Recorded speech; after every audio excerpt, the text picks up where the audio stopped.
मातृशक्ति प्रभु आज्ञा हुई है प्रभु प्रेम के बारे में बात करने के लिए। प्रभु प्रेम, अभी जो ईश्वर प्रार्थना हम सुन रहे थे उसमें सदगुरुदेव महात्मा मंगत राम जी महाराज ने प्रभु प्रेम के बारे में इतनी व्याख्या की है, इतने उदाहरण दिए हैं कि एक बार पढ़ने के बाद लगता है कि प्रभु प्रेम क्यों नहीं हो जाता। अब प्रेम जो है, प्रेम की परिभाषा शब्दों में नहीं की जा सकती। वेदों में प्रेम को अनिर्वचनीय बताया है। अनिर्वचनीय प्रेमम स्वरूपम, यानी प्रेम का स्वरूप अनिर्वचनीय है, यानी शब्दों में प्रेम का बखान नहीं किया जा सकता। अब प्रेम का बखान नहीं कर सकते। सदगुरुदेव ने कहा है प्रेम प्रीत जो नारद राखी। अभी हम ईश्वर प्रार्थना में ये सुन रहे थे, नारद जी ने जो प्रेम प्रीत राखी है प्रभु के साथ। महर्षि नारद जी ने प्रेम की व्याख्या करते हुए, प्रेम की परिभाषा देते हुए कहा है, यानी उन्होंने एक क्यूआर क्वालिटेटिव रिक्वायरमेंट दी है कि प्रेम में क्या कुछ होता है या होना चाहिए। सबसे पहले नारद जी कहते हैं, उन्होंने 5 चीजें बताई हैं। सबसे पहले कहते हैं गुण रहितम, दूसरा कामना रहितम, तीसरा प्रतिक्षणम वर्धमानम, चौथा सूक्ष्मतरम, और पांचवा अनुभव रूपम। अब इनमें एक एक के बारे में थोड़ा विचार करते हैं। सबसे पहले नारद जी ने कहा कि प्रेम हो तो गुण रहितम, जिससे प्रेम हो उसके गुणों के बारे में, अवगुणों के बारे में बिल्कुल भी विचार ना हो। प्रेम सिर्फ उसके प्रेम के लिए हो। दूसरा कहते हैं कामना रहितम, जिससे प्रेम हो उससे कुछ कामना ना हो, कुछ इच्छाएं न रख दी जाएं उसके सामने, कामना रहित हो, सिर्फ प्रेम के लिए हो। प्रतिक्षणम वर्धमानम, वर्धमानम मतलब जो बढ़ता रहे। प्रेम, नारद जी कहते हैं कि प्रतिक्षण बढ़ता रहे, कभी कम होने का सवाल नहीं। अगर कम हुआ तो प्रेम नहीं। सूक्ष्मतरम, बहुत एक सूक्ष्म है, एक सूक्ष्मतरम है। यानी ये जैसे शरीर है, हम कहते हैं ये स्थूल शरीर है, और इसमें एक सूक्ष्म शरीर है। सूक्ष्म शरीर के बारे में हमें कुछ पता नहीं, क्योंकि बताया गया है तो समझते हैं कि एक सूक्ष्म शरीर भी है। लेकिन नारद जी प्रेम के बारे कहते हैं सूक्ष्मतरम, सूक्ष्म से भी सूक्ष्म, यानी उसके बारे में किसी किस्म का भी कोई भी आउटवर्ड दिखावा है ही नहीं, न कहने में न दिखाने में, सूक्ष्मतरम। और और लास्ट में आके नारद जी थक गए तो कहते हैं अनुभव रूपम, कहते हैं कि इसका सिर्फ अनुभव हो सकता है प्रेम का, इसके बारे में कोई बखान नहीं कर सकता। और फिर उसका उदाहरण क्या देते हैं, मूक मूक स्वादन वद, जैसे गूंगा स्वाद बता नहीं सकता उसी तरह से प्रेमी प्रेम भी बता नहीं सकता।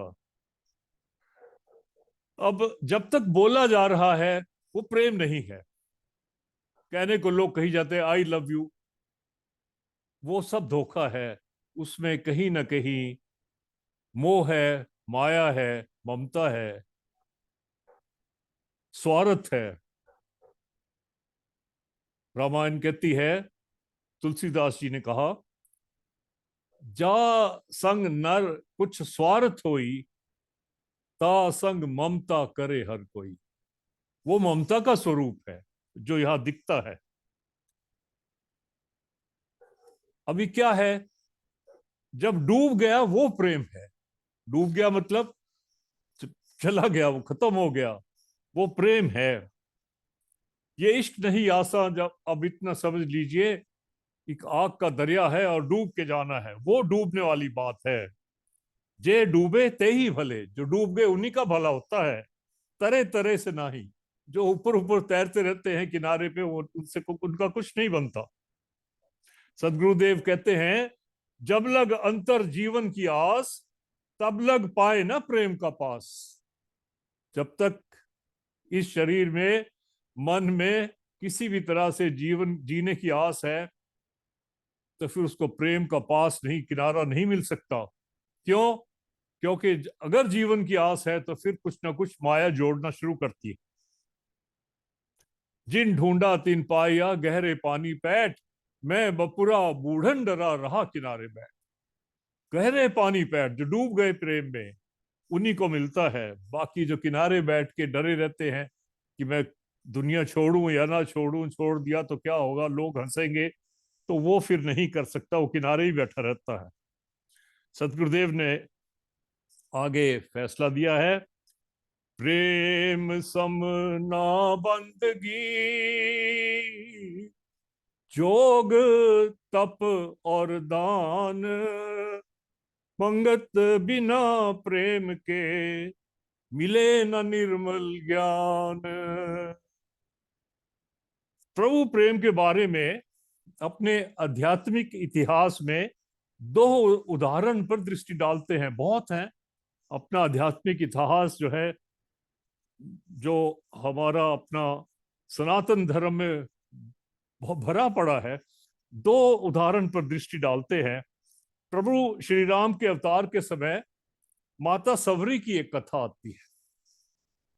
पूर्व जन्म में माता शबरी एक रानी थी, अति सुंदर रूप था, लेकिन प्रारब्धवश रानी भक्ता थी, सदा हरि भजन करती रहती थी। एक बार गंगा तट पर धार्मिक मेले का आयोजन हुआ, राजा ने किया। दूर दूर से साधु जो हैं वो उसमें आमंत्रित हुए। राजा का शिविर भी लगाया गया। रानी अपने खेमे के किनारे से आती जाती संतों की टोलियों को देखती रही। भजनों में संलग्न समूहों को देख देख कर उसका मन गदगद हुआ जाता था, और उसके मन में एक इच्छा पैदा हुई कि मैं भी इन संतों के साथ बैठ के सत्संग सुनूं। लेकिन राजा ने इसकी अनुमति नहीं दी। कैसे देता? उसने कहा कि आप एक तो इतनी सुंदर हो, और दूसरा आप एक रानी हो, आम लोगों के बीच में आप बैठ नहीं सकते ऐसे जाकर। तो रानी रोने लगी, सारी रात रोती रही। रात के तीसरे पहर सोचा, ऐसे जीवन का क्या लाभ जिसमें सत्संग भी ना कर सके। ये सोचकर अपने खेमे से गंगा की तरफ निकल पड़ी। गंगा में जाकर त्रिवेणी का ध्यान किया, संकल्प किया कि प्रभु अगले जन्म में मुझे रानी मत बनाना और ना ही सुंदर रूप देना। और ये सब कह के जल समाधि ले ली। अगला जन्म शबरी का हुआ। अगला जन्म उसका शवर, एक जो है उसके फादर जो है भील जाति के मुखिया थे, शवर जाति, इसीलिए उसका नाम पड़ा शबरी। बचपन में ही शबरी प्रभु भक्ति में लीन रहती थी। 14-15 वर्ष की आयु हुई तो माता को कहने लग जाती थी, माँ ये पेड़ पौधे मुझको कुछ कहना चाहते हैं, ये फूल मेरे को कुछ कह रहे हैं। माँ ने सोचा बेटी का दिमाग कुछ हिल सा गया है, इसका कुछ करो। बाप पिता से बात करी और सोचा इसकी शादी कर दो, गृहस्थ में फंस जाएगी, अपने आप ठीक हो जाएगी। उसकी शादी के अवसर पर जो है, क्योंकि मुखिया के लड़की की शादी थी, तो बहुत सारे जानवरों को एक बाड़े में जमा किया, ताकि जब बारात आएगी तो उनको काट के बारातियों की सेवा की जा सके। शबरी ने मां से पूछा, ये इतने जानवर और पक्षी कहाँ क्यों जमा हो रहे हैं? तो उसने कहा, बेटा तेरी शादी है, उसमें इनको सबको काट के बारात की सेवा की जाएगी, बारात को खाने के लिए दिए जाएंगे। शबरी ये जानकर बहुत दुखी हुई मन में। एक रात को उठी और सभी जीवों को वहां से मुक्त कर दिया। अब जैसे जैसे वो जानवर वहां से निकल रहे थे, शबरी की तरफ देखते ऐसा लगता था जैसे कह रही हो कि शबरी, तूने हमें मुक्ति दी, प्रभु तुम्हें मुक्ति देगा। और उसके बाद घर छोड़ के रात को ही निकल गई, बहुत दूर चली गई। आज के मध्य प्रदेश में शबरी का जन्म है, और कर्नाटका में जाके जहाँ पे मतंग ऋषि का आश्रम है। इतनी दूर कैसे पहुंची होगी? कुछ दिनों के बाद मतंग ऋषि के आश्रम में पहुंच गई, और जंगल में से दिन भर लकड़ियां इकट्ठी करती। रात होने के बाद चुपचाप मतंग ऋषि के आश्रम के गेट के ऊपर छोड़ देती, और फिर सुबह होने से पहले जिस रास्ते से ऋषि जाते थे स्नान करने नदी पे, उस रास्ते की सफाई करती। अब ये चलता रहा। एक दिन प्रारब्धवश जो है, या प्रभु की जैसी आज्ञा थी, उसमें जब वो लकड़ियां रख रही थी, गिर गई, लकड़ियों का सिर से बोझ नीचे गिरा, आवाज हुई। ऋषि के शिष्य दौड़े बाहर आए, देखा तो और शबरी को देख लिया, उसको घेर के खड़े हो गए।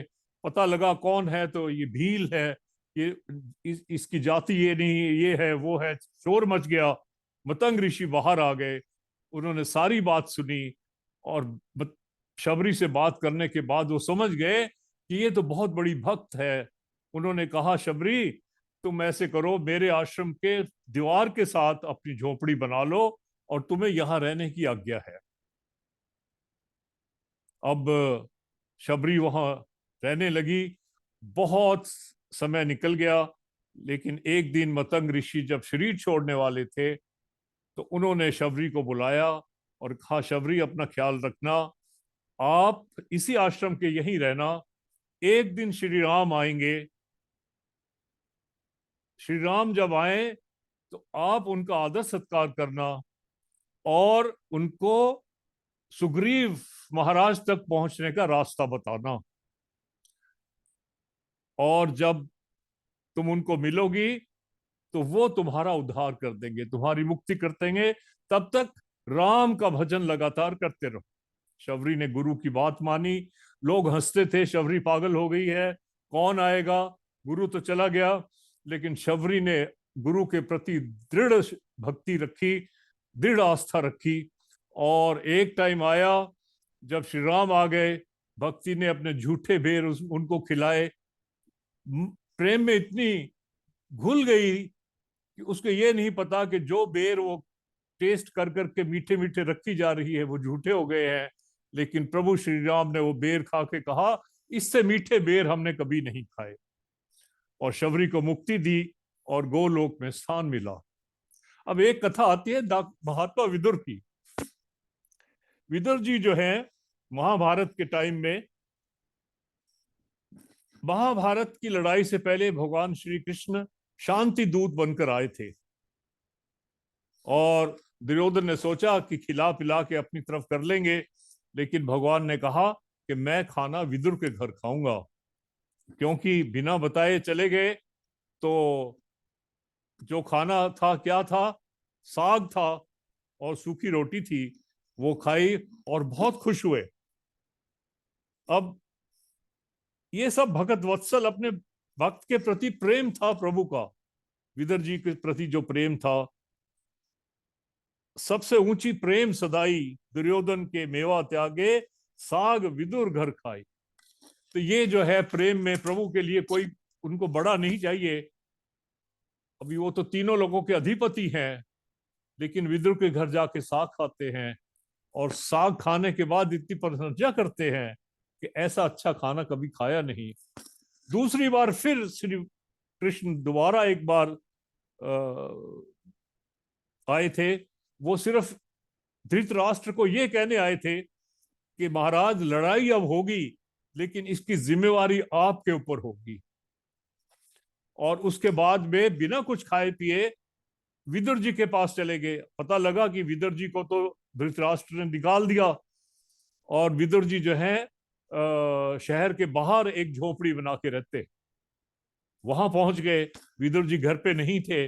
उनकी पत्नी विदुर जी की पत्नी सुलभा घर पे थी। उसने देखा भगवान आ गए, बहुत खुश हो गई, हाथ पैर फूलने लगे। तो भगवान ने जाते ही कहा, बहुत भूख लगी है, मुझे कुछ खाने के लिए दो माता।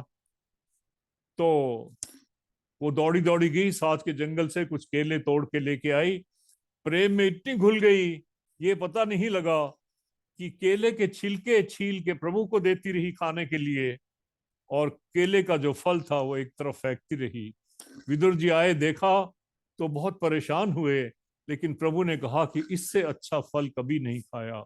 ये सिर्फ भक्त वत्सल हैं, उनको कुछ नहीं चाहिए, लेकिन प्रेम चाहिए, सिर्फ प्रेम। अब ये जो लेसन है, ये जो दो कथा हमने कही है, इसमें ये है कि गुरु भक्ति, गुरु में दृढ़ विश्वास, जो गुरु ने कह दिया, मतंग ऋषि ने जो कहा, शबरी ने हर पल उस बात को याद रखा और उस पर आगे बढ़ती रही। और प्रभु में अनन्य प्रेम। और एक चीज जो कबीर जी ने कही है, जात पात पूछे ना कोई, हरि को भजे सो हरि का होई। तो ये जो लेसन इसमें मिलते हैं, ये सिर्फ प्रेम के बारे में है। अब जो है सदगुरुदेव की वाणी से कुछ शब्द मैं पढ़ूंगा और उस पर विचार करेंगे। सदगुरुदेव कहते हैं, बिन हारे जगत से जिसका मन उक्ताए, मंगत कहे विचार के सार प्रेम सो पाए। बिन हारे जगत से जिसका मन उक्ताए, मंगत कहे विचार के सार प्रेम सो पाए। अब दुनिया से लगाव नहीं, न शबरी का रहा, न विदुर जी का रहा, ना किसी और भक्त का रहा। इस दुनिया को छोड़ने के बाद ही जो है वो प्रभु प्रेम में वो गर्क हो सके, प्रभु प्रेम में, प्रभु चरणों में मिल सके। अभी सदगुरुदेव कह रहे हैं कि संसार से नाता कम करो, यहां मन उकता जाए। जो विख्या सगली तजी लियो पेख वैराग, कहो नानक सुन रे मना तय जन माथे भाग। तो उसी को ये प्रेम मिलता है। मंगत कहे विचार के सार प्रेम से, उसी को ये प्रेम मिलता है जो इस संसार से अपने आप को पीछे हटा लेते हैं। ये हटाना कहीं दौड़ना नहीं होता, ये सब मन का खेल है। सदगुरुदेव आगे समझा रहे हैं, प्रेम ही जानो परम आनंद, दूर करे भरम पाखंड। जो प्रभु प्रेम है, उसी से आनंद मिल सकता है, उसी से जो है ये भरम दूर हो जाता है, जो पखंड के रूप में हमने अपने मन में बसा रखा है कि ये संसार असली है, ये शरीर असली है। ये सब भरम है, और ये भरम अंत तक रहता है। जब आखिर में यम आके जीव को ले जाना चाहते हैं, जब ये शरीर छोड़ना पड़ता है, भरम टूटता है, कष्ट होता है। प्रेम ही जानो परम आनंद, लेकिन उससे पहले अगर प्रभु प्रेम हो जाए तो फिर परम आनंद है। परम आनंद के बारे में सदगुरुदेव ने एक जगह मेंशन किया, जब भक्त बनारसी दास जी को कहा, बनारसी अंदर बाढ़, आनंद की बाढ़ आ रही है, प्रेम बिना मन भयो गंवार, कर्म का बांधा जाए जमद्वार। अब जिसको प्रभु प्रेम नहीं, वो फिर उसमें कर्तापन की भावना होना, it is just not avoidable. ये होगी। या तो प्रभु, अब अर्जुन ने सारी लड़ाई लड़ी प्रभु भगवान श्री कृष्ण के नाम पे, उसको कोई कर्म नहीं मिला, उसने लाखों लोगों की जान ले ली, लेकिन प्रभु ने कहा कि तू मेरे में अपने कर्म अर्पित करता जा। वो तभी अर्पित होगा जब प्रेम होगा। अगर अनन्य प्रेम नहीं होगा, द्वैत होगा कुछ, तो फिर जो है वो कर्म फल बनने शुरू हो जाएंगे। प्रेम बिना नहीं पति आवे, कठिन तपस्या मन में लावे। प्रेम के बिना जो प्रभु खुश नहीं होता। चाहे जो भी करे, जब तब जितना भी करे, लेकिन जब तक प्रभु से प्रेम नहीं है तब तक जो है प्रभु खुश नहीं होता, उसको हम पत्या नहीं सकते। बस्ती छोड़ विवान निवासे, ये प्रेम, प्रभु प्रेम के बारे में एक अपने प्रेमी जी से मेरा वार्तालाप हुआ था, बहुत पहले की बात है। उनको मैंने, यंग एज थी, ये सवाल पूछ लिया कि हम जो सिमरन करते हैं, पाठ करते हैं, इसका मकसद क्या है।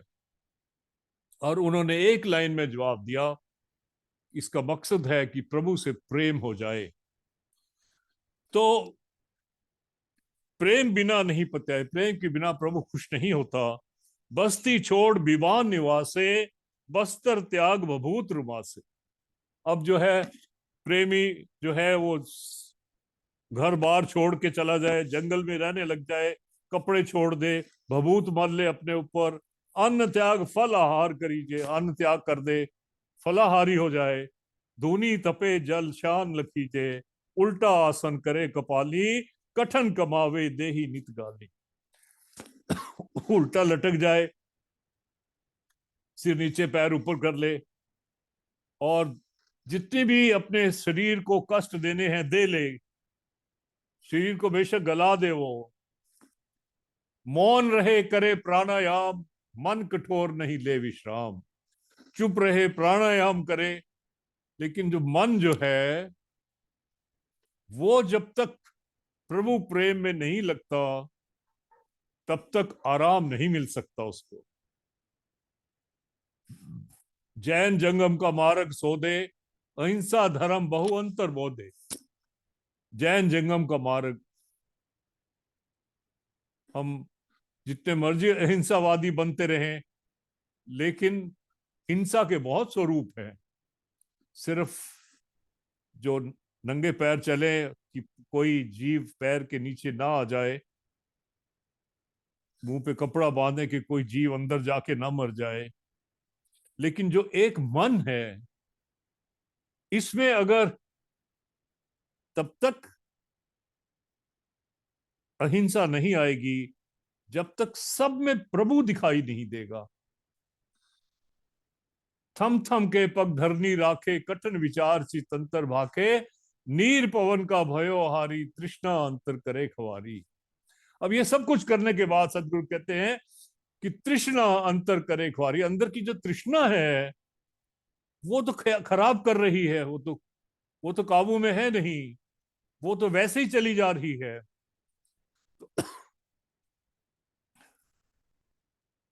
कर्म का संशय नित भरमाए, एक पलक न छूटन पाए। अब कर्म बहुत बड़ी चीज है। कर्म के बारे में बार बार भगवत गीता में भी आया है, रामायण में भी आया है कि कर्म जो है वो पीछा नहीं छोड़ता। जो कर्म हो गया उसका फल तो भुगतना ही पड़ता है। कबीर करनी अपनी कबू ना निष्फल जाए, सात समुद्र आड़ा पड़े, गिरे अगाड़ी आए। जो कर्म हो गया उसका फल तो भुगतना ही भुगतना है। चार वेद का भय निध्यासी, बिना प्रेम नहीं बंद खुलासी। अब ये अगर आदमी सोचे कि मैं बहुत पढ़ाई कर लूं, ये वेद ग्रंथ जितने भी हैं धार्मिक ग्रंथ कर लूं तो मेरा निस्तारा हो जाएगा, नहीं होता। सदगुरुदेव कहते हैं कि बिना प्रेम नहीं बंद खुलासी। जब तक प्रभु प्रेम नहीं होगा तब तक जो है बंधन नहीं छूट सकता। धन पुरुष जिस प्रेम मन आया, विखे त्याग हर सिमरन पाया। वो धन है जिसके मन में प्रेम आ गया प्रभु के प्रति। जैसे शबरी का था, प्रेम ही प्रेम, मीराबाई का प्रेम, मेरो तो गिरधर गोपाल दूसरो न कोई। तो ये धन पुरुष जिसके मन में प्रेम आ गया वो धन्य है।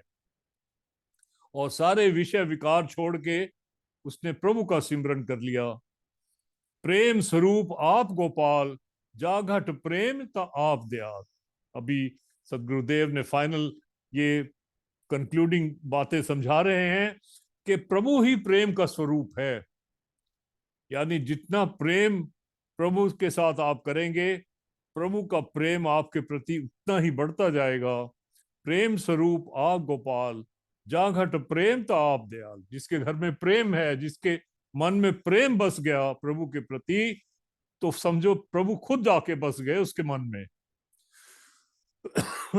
सकल ज्ञान की सार पहचान, साचा प्रेम आवे भगवान। कहते हैं कि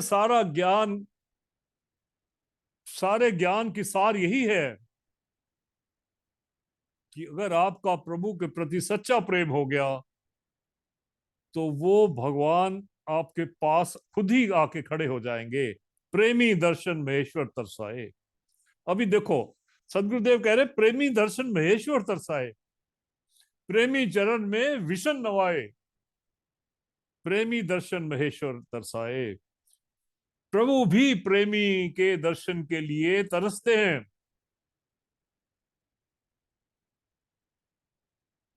पीछे पीछे हरि फिरे कहत कबीर कबीर, तो वो प्रभु पीछे पीछे घूमते हैं। प्रेमी बांधे सकल संसार। प्रेमी जो है वो पूरे संसार को ही अपने प्रेम में बांध लेता है। जो जो उनके संग उसमें आएंगे, कांटेक्ट में आएंगे, वो उनके साथ में प्रेम के साथ जुड़ जाएंगे। प्रगट करके सत प्रेम विचार, प्रेमी देख सब सेवे प्रेम। प्रेमी को देख के सदगुरुदेव प्रेमी थे, प्रभु प्रेमी थे। वो प्रेमी देख सब सेवे प्रेम। उनको सब जो देखते थे उनके मन में भी प्रेम उमड़ता था। जिस दिन सदगुरुदेव से हमारे पुराने प्रेमियों की ये बात कही हुई पढ़ी जाती है, समझते हैं हम लोग कि जिस दिन सदगुरुदेव उनको शब्द देते थे, उस दिन उनकी अंतर दशा जो है वो ऐसी हो जाती थी जैसे उनको कोई खुशबू वाली चीज खा ली और खुशबू ही खुशबू चारों तरफ फैल जाती थी। विखे त्याग होवे मन खेम, प्रेमी देख सब सेवे प्रेम। विखे त्याग होवे मन खेम। मन जो है अगर विषय की त्याग हो जाए, विषय निकल जाए मन से, इच्छाएं खत्म हो जाएं, कामनाएं खत्म हो जाएं, तो फिर मन को आराम मिल जाए। दुर्लभ भाग प्रेमी दर्शावे, कोट जन्म की बैल गवावे। दुर्लभ भाग। अभी प्रेम जिसको हो जाए प्रभु से, कहो नानक सुन रे मना तैजन माथे भाग। वो भाग की बात कर रहे हैं कि वो भाग्य उसके जो हैं एकदम बदल जाएंगे, वो उसके भाग खुल जाएंगे। कोट जन्म की मैल गवावे। प्रेम हो गया प्रभु से तो जन्मों जन्मों की मैल धुल जाती है। अब ये कहते हैं कि ये जो हमारे कर्म है वो संचित कर्म खत्म करने के लिए ज्ञान की अग्नि जरूरी है। और ज्ञान की अग्नि तभी मिल सकती है अगर प्रभु से प्रेम हो जाए, तब जाके जो है वो ज्ञान की अग्नि खत्म हो जाती है। जो जो पिटारा हम लोग साथ ले आते हैं जन्म में, वो तो भुगतना है। लेकिन जो संचित कर्म है प्रभु प्रेम से वो खत्म हो सकते हैं, क्योंकि वो ज्ञान जो है वो फिर जीव को गति कर सकता है। जिस घट उपजा प्रेम प्रभ, तिसका अचरज खेल। मंगत प्रेमी सो आया, धोवन जग की मैल। अब ये बात है कि जिस घट उपजा प्रेम प्रभ, दिल में अंतर में प्रभु का प्रेम हो जाए पैदा, वो तभी होगा। कबीरा ये गली संकरी एह में दो न समाई, मैं है तो फिर हरि नहीं, हरि है तो मैं नहीं। संसार अगर बीच में बसाया हुआ है तो प्रभु आने का कोई रास्ता नहीं बचता। सदगुरुदेव ने समझाया है कि मन को साफ करना बहुत जरूरी है। तो जिस घट, उस घट में ही प्रेम आएगा प्रभु का, जिस घट से ये बाकी कीचड़ जो है निकाल के फेंक दिया जाएगा, मन साफ हो जाएगा। तिसका अचरज खेल, फिर अचरज खेल हो जाता है, ये बहुत अचंभे वाला खेल हो जाता है अगर प्रभु प्रेम मन के अंदर हो जाए। धोवन जग की मैल, तो जब प्रेम आ गया तो इस संसार की जो मैल है, जो प्रेमी है वो इस संसार की मैल को भी धो, क्योंकि जो प्रेमी के साथ लगेगा, सदगुरुदेव के साथ जो जो लगे, उनके अंतर की मैल धुल जाती थी। चाहे जीव दोबारा उसमें डुबकी मारे संसार में और फिर उतना ही अपने ऊपर डाल ले, जो कुंचर स्नान, हाथी आता है नहाता है साफ हो जाता है, बाहर आके मिट्टी डाल लेता है। लेकिन जो प्रेमी के साथ कांटेक्ट में आ जाएगा, उसके मन का मैल जरूर धुल जाएगा। तो इसके साथ ही मैं वाणी को विश्राम देता हूं। इस सारे विचार में अगर कोई त्रुटि हो तो दास क्षमा प्रार्थी है। सदगुरुदेव से ये प्रार्थना है कि हमें शनय शनय धीरे धीरे रे मना धीरे सब कुछ होए, हमें शक्ति दें कि हम भी मन में अपने अंतर में प्रभु प्रेम पैदा कर सकें और उस प्रेम के जरिए से अपनी गति कर सके। ओम ब्रह्म सत्यम सर्वाधार।